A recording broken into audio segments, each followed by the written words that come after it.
মাদ্রাসায় এরকম খাদেম ছিল, তো খাদেমের সাথে বাচ্চারা খুব দুষ্টামি করত, ডাকতো গরু।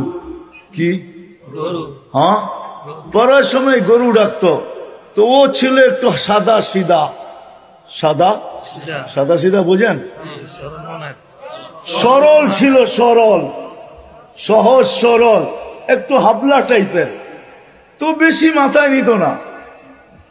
আবার দেখবেন হাবলা মানুষ চেতলি কিন্তু খবর আছে, ঠিক না?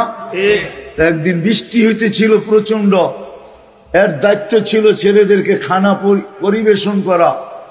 তো খানার সময় গেছে, খানা নিয়ে আসে না, তো ছেলেরা চিৎকার দিতেছে গরু কই গেল।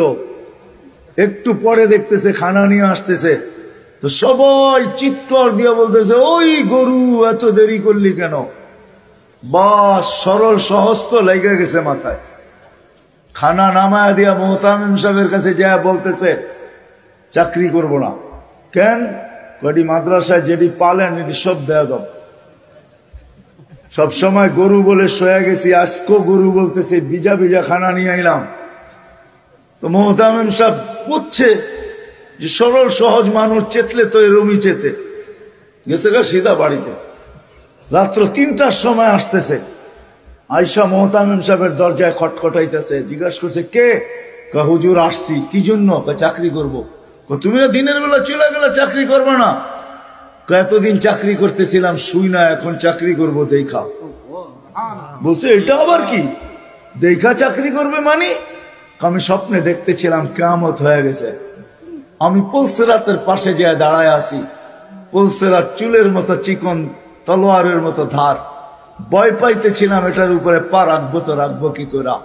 একটু পরে চিৎকার শুনলাম, তো দেখলাম মাদ্রাসার ছেলেগুলা সবগুলা হইহুল্লার করতে করতে আসতেছে। ওরা পুলসিরাতের পা দিতে দেরি, এটা সুপার হাইওয়ে হয়ে যেতে দেরি হয় নাই।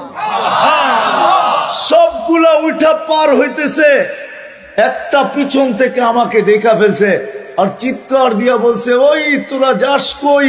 আমগো গরুটা তো দাঁড়ায় আছে, ওরে নিয়ে যাবি না?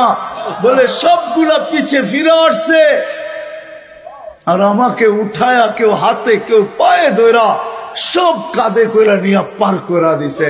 ঘুমের থেকে জায়গা গেছি, এই জন্য চোখে দেখা আমি এখন চাকরি করব।